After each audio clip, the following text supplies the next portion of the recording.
Bismillahirrahmanirrahim. Pada pembahasan kita kali ini adalah masih berkaitan dengan ketentuan na'at.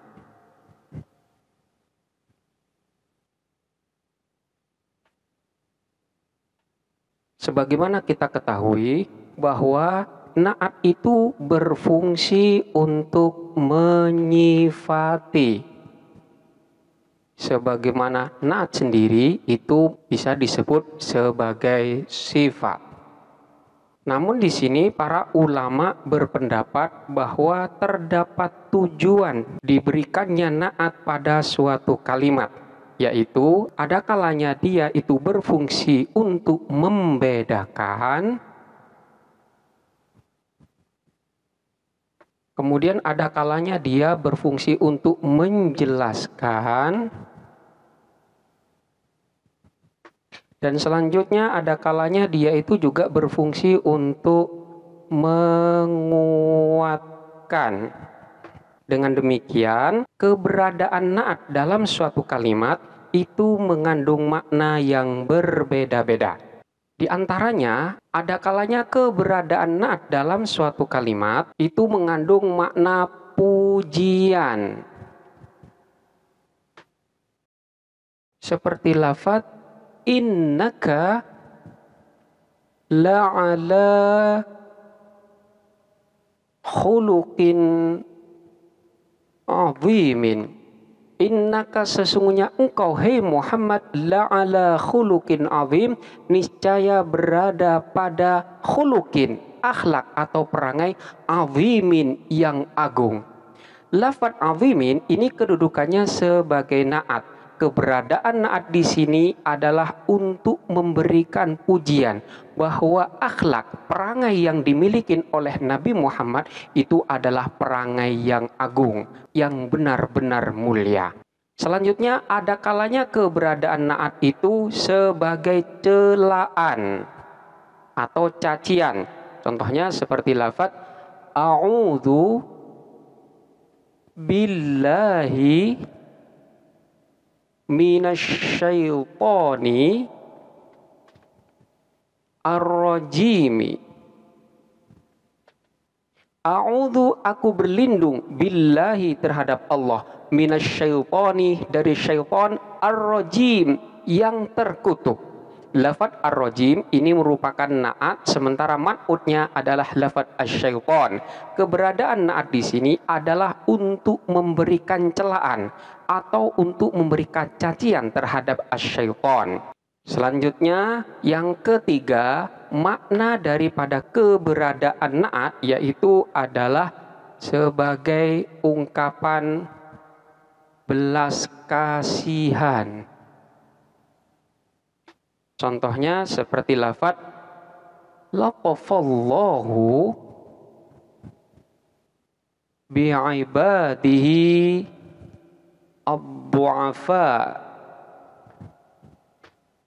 Laqafa mengasihi, Allahu siapa Allah, bi'adihi terhadap hamba-hambanya Allah, ad-du'afa yang lemah. Lafaz ad-du'afa di sini adalah na'at daripada lafaz ibad. Di sini memberikan pengertian bahwa hamba-hamba Allah itu memang adalah makhluk yang patut dibelas kasihani. Sehingga di sini keberadaan na'at ini adalah merupakan ungkapan dari belas kasihan. Dan yang keempat itu adalah menjadi penguat atau menegaskan. Contohnya seperti lafaz tilka asyaratun kamilah. Tilka adapun itu asyaratun ialah 10 kamilah yang sempurna. Lafaz kamilah di sini kedudukannya sebagai na'at daripada lafaz asyarah. Jadi asyarah ini adalah man'utnya.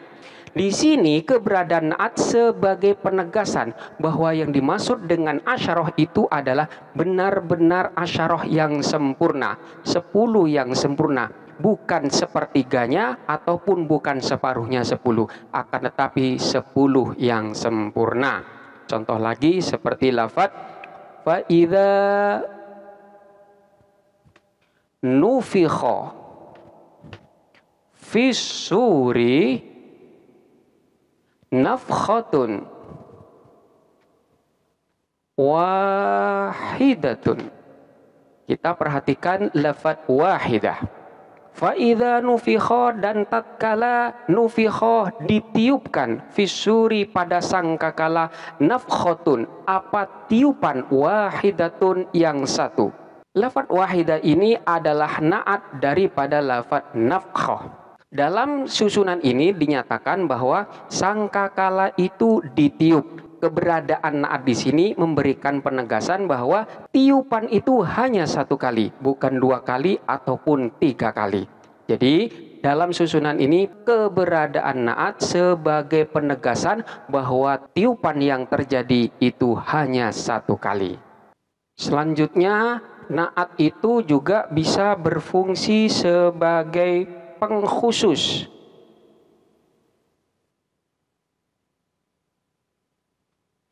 Contohnya seperti lafaz fatahriru raqabatin mu'minatin. Fatahriru raqabatin mu'minatin, maka memerdekakan budak mukminatin yang mukmin. Lafaz mukmin di sini sebagai naat daripada lafaz raqabah. Keberadaan naat di sini adalah untuk memberikan makna pengkhususan daripada raqabah. Fatahriru raqabatin, maka memerdekakan budak. Budak di sini banyak, ada yang mukmin, ada yang non mukmin. Maka di sini dijelaskan dengan keberadaan naat bahwa yang dimaksud dengan budak di sini adalah budak yang mukmin. Contoh lagi seperti lafaz inkih imro'atan mu'minatan. Inkih, hendaklah kamu menikahi, imro'atan, kepada seorang perempuan, mu'minatan yang mukmin. Lafaz mukminah ini adalah naat, sementara man'utnya adalah lafaz imro'ah. Hendaklah kamu menikahi seorang perempuan. Perempuan yang bagaimana yang harus saya nikahin? Perempuan yang harus saya nikahin itu adalah harus yang mukminah. Mukminah di sini merupakan pengkhususan dari lafaz imro'ah yang di sini masih mengandung makna yang umum. Jadi keberadaan daripada naat di sini memberikan pengkhususan daripada man'utnya. Dan yang selanjutnya, keberadaan naat itu berfungsi sebagai penjelas. Contohnya seperti lafaz ra'aitu Khalidan al-katiba. Ra'aitu, melihat siapa saya, Khalidan, kepada Khalid, al-katiba, yang pandai menulis. Lafaz al-katib di sini adalah naat daripada lafaz Khalid. Dalam susunan ini bisa jadi terdapat beberapa Khalid.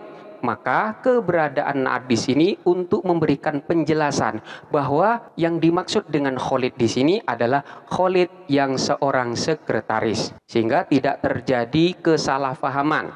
Ra'aitu, saya melihat, Khalidan, kepada Khalid, al-katiba, yang seorang penulis atau yang seorang sekretaris. Dan yang selanjutnya di sini sebagai rincian.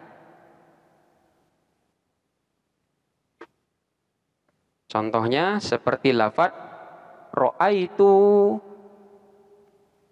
ar-rajulaini.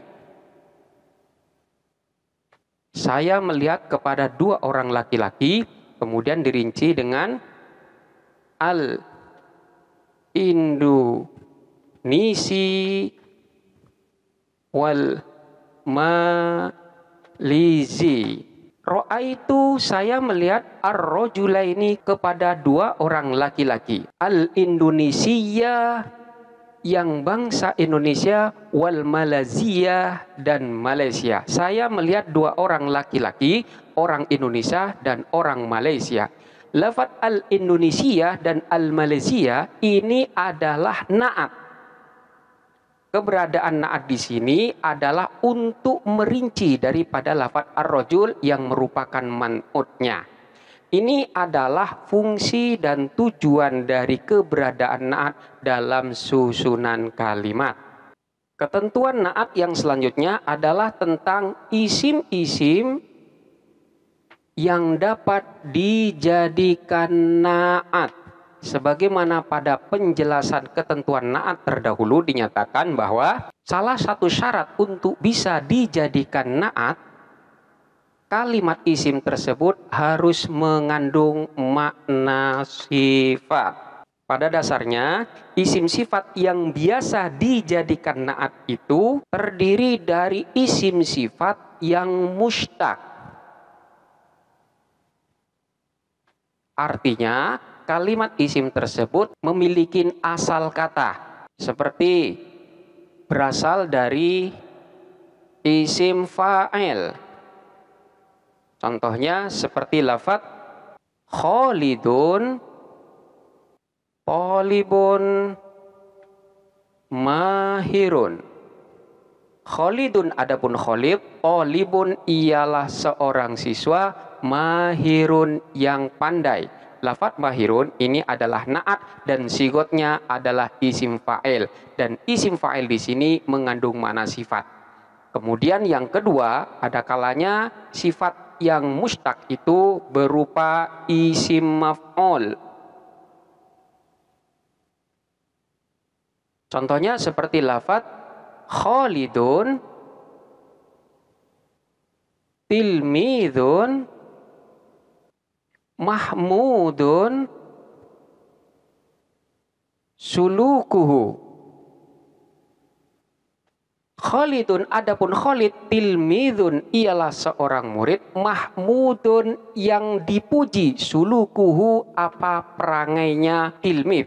Lafaz Mahmudun ini merupakan na'at daripada lafaz tilmidun, dan Mahmudun sigotnya adalah isim fa'il dan dia termasuk isim sifat yang mustaq. Kemudian yang ketiga, ada kalanya juga berupa sifat musyabbahah. Contohnya seperti lafaz Khalidun,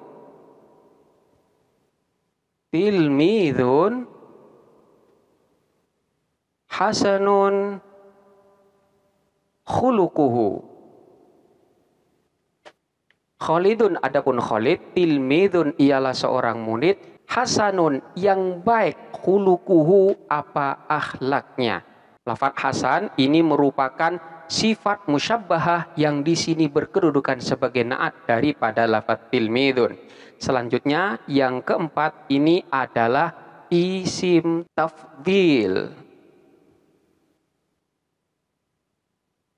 Contohnya seperti lafaz Khalidun, Tilmidun, Ahsanu min Zaidin.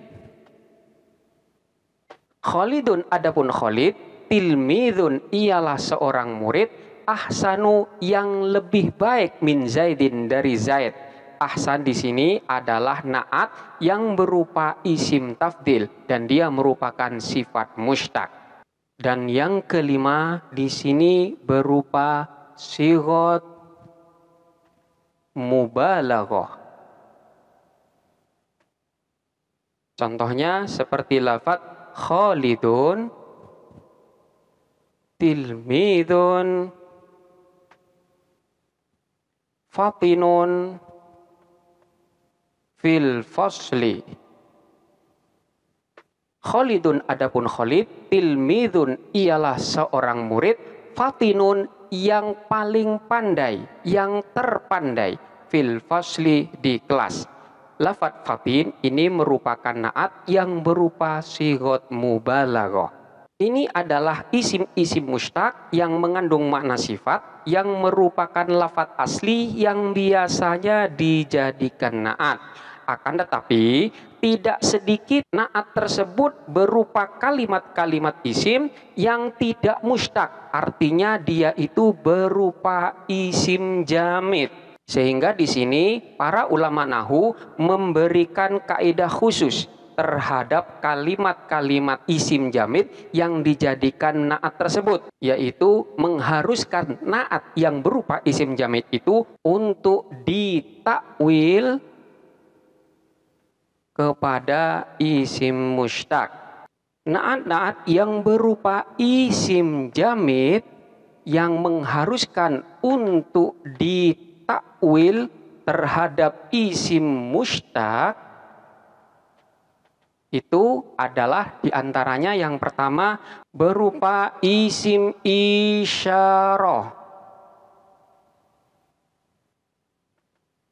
Untuk isim isyarah ini hanya bisa menjadi naat bagi man'ut yang makrifat saja. Sementara apabila man'utnya berupa isim nakirah, maka isim isyarah tidak bisa dijadikan naat. Contohnya seperti lafaz uskun fil qaryati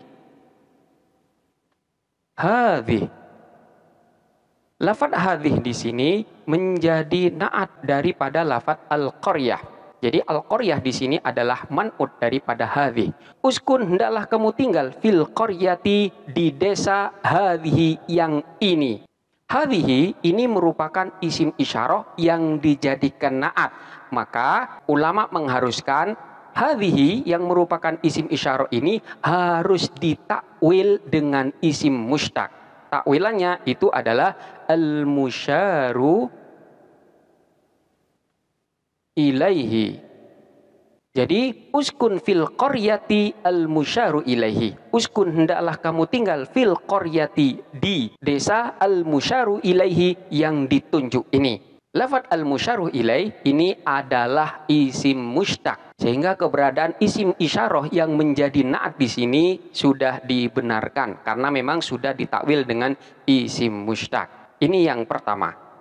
Selanjutnya, naat yang berupa isim jamid yang harus ditakwil dengan isim mustaq itu adalah berupa isim mausul yang di sana terdapat al. Jadi biasanya itu berupa alladzi atau allati. Contohnya seperti lafaz ra'aitu at-tilmid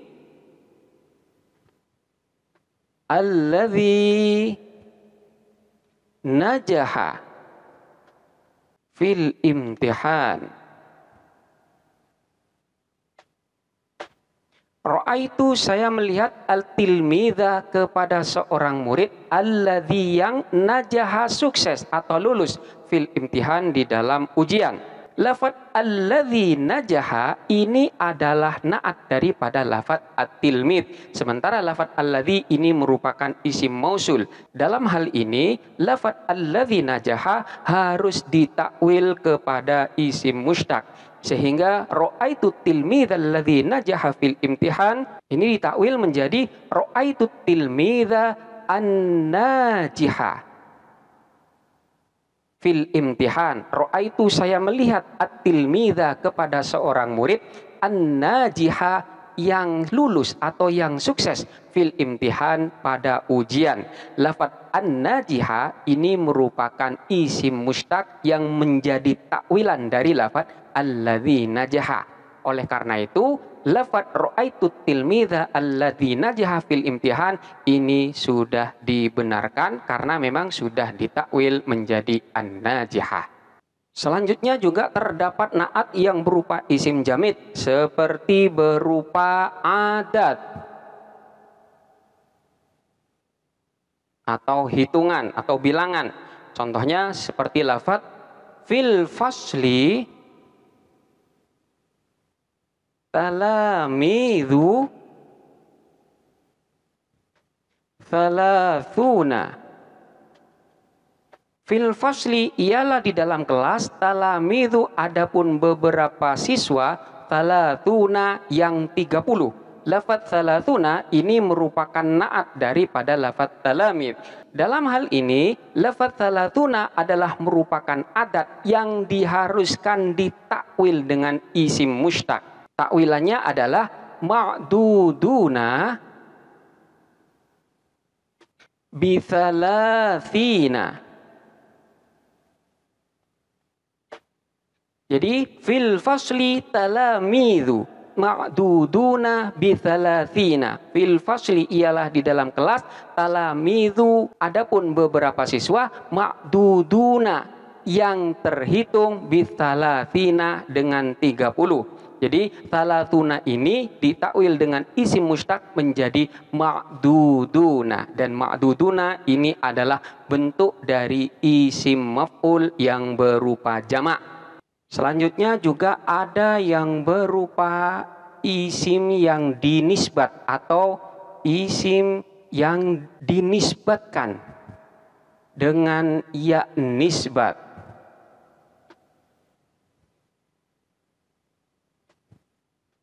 Sekali lagi, yang dimaksud dengan isim nisbah itu adalah kalimat isim yang setelah isim tersebut ditambah dengan ya nisbat, sehingga kalimat isim itu bisa mengandung makna sifat. Biasanya isim-isim yang dinisbatkan dengan ya nisbat itu berupa nama tempat atau nama negara, seperti lafaz hadza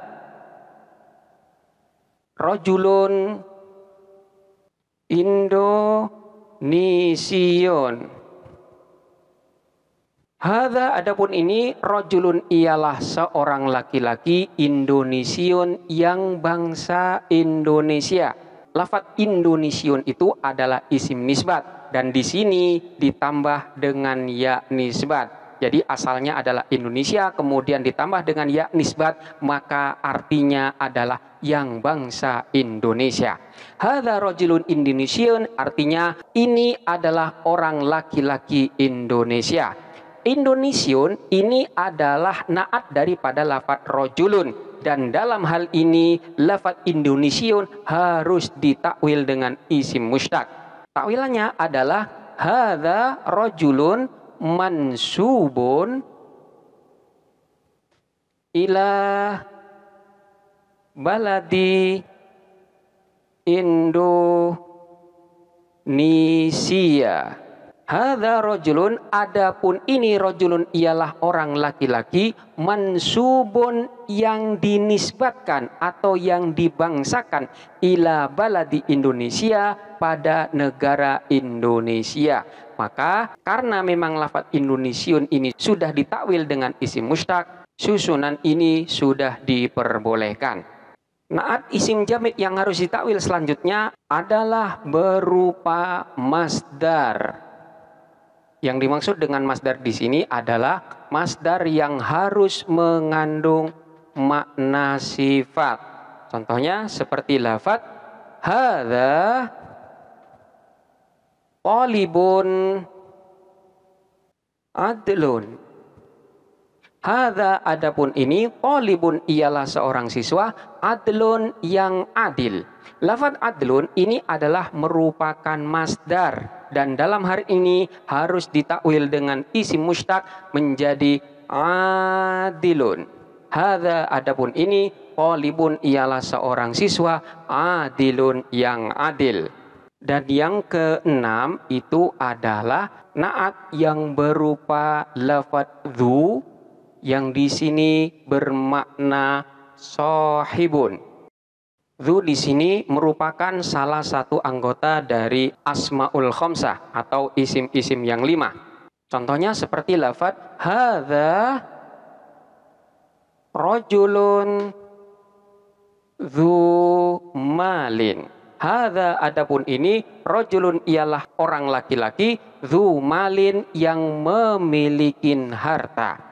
Lafaz dzu malin ini merupakan naat daripada lafaz rajulun. Maka karena lafaz dzu yang menjadi naat ini merupakan isim jamid, dia harus ditakwil dengan isim mushtaq.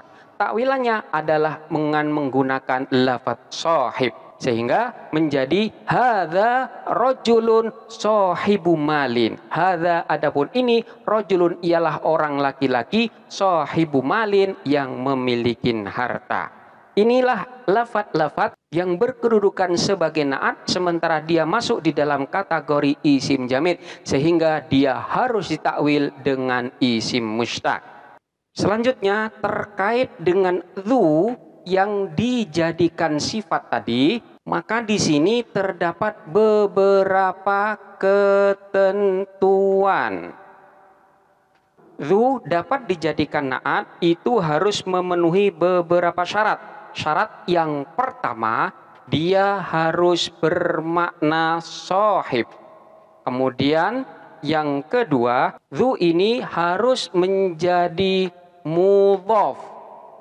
Selanjutnya yang ketiga, mudhaf ilaihnya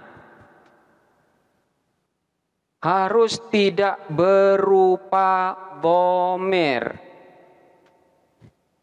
Selanjutnya yang keempat adalah mudhaf ilaihnya harus berupa isim nakirah. Ini apabila man'utnya juga berupa isim nakirah. Sekali lagi, apabila man'utnya berupa isim nakirah, maka dzu ini harus mudhaf kepada isim nakirah. Namun, apabila man'utnya berupa isim ma'rifat, maka dia juga mudhaf ilaihnya harus berupa isim ma'rifat pula. Jadi harus disamakan antara na'at dengan man'utnya. Ini adalah ketentuan-ketentuan daripada na'at yang berupa dzu. Jadi yang pertama harus bermakna sahib, kemudian dia itu harus dimudhafkan, dan selanjutnya mudhaf ilaihnya tidak boleh berupa dhamir, dan selanjutnya dia itu harus dimudhafkan kepada isim nakirah manakala man'utnya juga berupa isim nakirah. Dia harus dimudhafkan kepada isim ma'rifat manakala man'utnya juga berupa isim ma'rifat. Contohnya seperti lafaz ra'aitu at-tilmidha dza al-ilmi. Ra'aitu melihat siapa saya, at-tilmidha kepada seorang siswa, dzal ilmi yang memiliki ilmu. Dalam contoh ini, lafaz dza yang merupakan bentuk nasab daripada dzu, ini sudah memenuhi syarat untuk bisa dijadikan na'at. Yang pertama, dza di sini sudah bermakna sahib, artinya dzal ilmi yang memiliki ilmu. Kemudian dza di sini sudah dimudhafkan. Kemudian yang ketiga, mudhaf ilaihnya tidak berupa dhamir. Dan yang keempat, mudhaf ilaihnya itu harus berupa isim ma'rifat manakala man'utnya berupa isim ma'rifat. Di sini man'utnya adalah berupa isim ma'rifat dengan al. Maka di sini dza harus dimudhafkan kepada isim ma'rifat pula. Contoh daripada apabila dia itu dimudhafkan kepada isim nakirah seperti lafaz ra'aitu tilmidzan dza ilmin. Ra'aitu melihat siapa saya, tilmidzan kepada seorang siswa, dza ilmin yang memiliki ilmu. Karena memang di sini man'utnya berupa isim nakirah, maka dza ini juga harus dimudhafkan kepada isim nakirah. Ini ketentuan yang pertama, yaitu yang berupa syarat-syarat untuk bisanya dzu berkedudukan sebagai na'at. Kemudian ketentuan yang selanjutnya adalah tentang perubahan-perubahan bentuk daripada dzu, yaitu manakala berupa mufrad, mudzakkar yang marfu, artinya dalam keadaan rofa, maka di sini bentuknya adalah dzu, sebagaimana asmaul khamsah yang tanda rofaknya adalah dengan menggunakan waw. Selanjutnya, manakala berbentuk mufrad mudzakkar yang mansub, maka di sini bentuknya adalah dza, sebagaimana contoh yang tadi, yaitu dza malin. Itu dalam keadaan nasab dan tanda nasabnya adalah dengan menggunakan alif. Selanjutnya, manakala dalam keadaan jer, maka di sini bentuknya adalah the, yaitu tanda jernya dengan menggunakan ya. Kemudian manakala berupa mufrad muannas, maka bentuknya adalah dzatu. Kemudian manakala berupa tasniyah yang marfu, ini bentuknya adalah dzawa. Dan apabila dalam keadaan nasab atau jer, maka bentuknya adalah dzawi. Selanjutnya, manakala berbentuk jamak, ini berbentuk dzawatu. Ini adalah bentuk-bentuk daripada dzu manakala dia dalam keadaan rofa, nasab ataupun jer. Kita beri contoh seperti lafaz tabaraka ismu rabbika dzil jalali wal ikram. Tabaraka maha suci, ismu rabbika, apa nama Tuhanmu, dzi yang al-jalali memiliki keagungan, wal ikram dan kemuliaan. Dzi ini adalah naat daripada lafaz rabbika yang dalam keadaan jer. Karena memang di sini berbentuk mufrad mudzakkar yang dalam keadaan jer, maka bentuk dzu menjadi dzi. Rabbika dzil jalali. Selanjutnya contoh lagi seperti lafaz idza hadara ahadakum al-mautu hinal wasiyah ithnani dzawa adlin minkum. Idza apabila hadara hadir ahadakum kepada salah satu dari kalian al-mautu apa kematian, hinal wasiyah ketika akan memberikan wasiat, ithnani dua orang dzawa adlin minkum yang memiliki keadilan minkum di antara kalian. Kita perhatikan pada lafaz dzawa adlin. Di sini berkedudukan sebagai naat daripada lafaz ithnani. Dzawa ini merupakan bentuk tasniyah daripada lafaz dzu yang dalam keadaan rofa. Jadi dzawa adlin, naatnya di sini juga dalam keadaan rofa yang berupa isim tasniyah. Dan contoh selanjutnya seperti lafaz was-samai dzatil buruj. Was-samai dan demi langit. Dzatil buruji yang memiliki gugusan bintang. Lafaz dzati ini adalah merupakan naat daripada lafaz as-sama, karena memang as-sama di sini adalah merupakan isim muannas, maka bentuk daripada lafaz dzu berupa muannas pula, yaitu dzatil buruj. Karena memang di sini dalam keadaan jer, maka di sini juga diijerkan. Was-samai dzatil buruji. Ini adalah contoh-contoh daripada perubahan-perubahan bentuk dari lafaz dzu. Selanjutnya adalah perbedaan antara dzu yang mengandung makna shahib yang merupakan salah satu bagian dari asmaul khamsah dengan dzu yang termasuk dari isim mausul yang bermakna alladzi. Di sini dzu apabila dalam keadaan rofa, maka di sini tanda rofaknya dengan waw sebagaimana asmaul khamsah. Apabila dia dalam keadaan nasab, tanda nasabnya dengan alif, dan apabila dalam keadaan jer, di sini tanda jernya dengan menggunakan ya. Sementara dzu yang merupakan isim mausul yang bermakna alladzi di sini masuk dalam kategori isim mabni sebagaimana isim mausul, dan tanda kemabniannya ini adalah dengan menggunakan sukun. dzu yang termasuk dari isim mausul di sini tidak memiliki tanda tasniyah maupun jamak. Jadi bentuknya adalah tetap. Ini perbedaan yang pertama. Kemudian perbedaan yang kedua, manakala dzu ini bisa menjadi naat daripada isim ma'rifat ataupun isim nakiroh, maka untuk dzu yang termasuk daripada isim mausul ini hanya bisa menjadi naat daripada man'ut yang berupa isim ma'rifat saja. Tidak boleh man'utnya berupa isim nakiroh. Contohnya seperti lafaz qul lihadzal mar'i dzu jaa sa'yan. Kul katakanlah lihadzal mar'i pada orang ini dzu jaa yang datang siapa itu mar'i sa'yan padahal dalam keadaan berlari.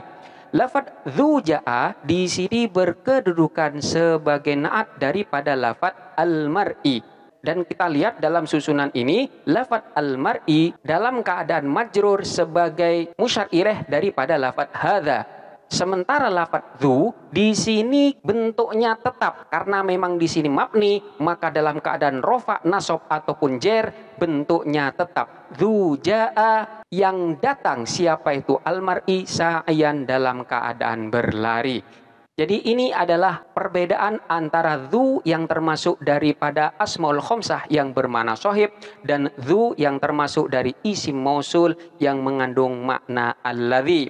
Demikianlah beberapa ketentuan daripada naat dan ketentuan-ketentuan selanjutnya akan kita lanjutkan pada pembahasan berikutnya. Silahkan untuk dipelajarin dengan seksama dan sampai jumpa pada pembahasan selanjutnya.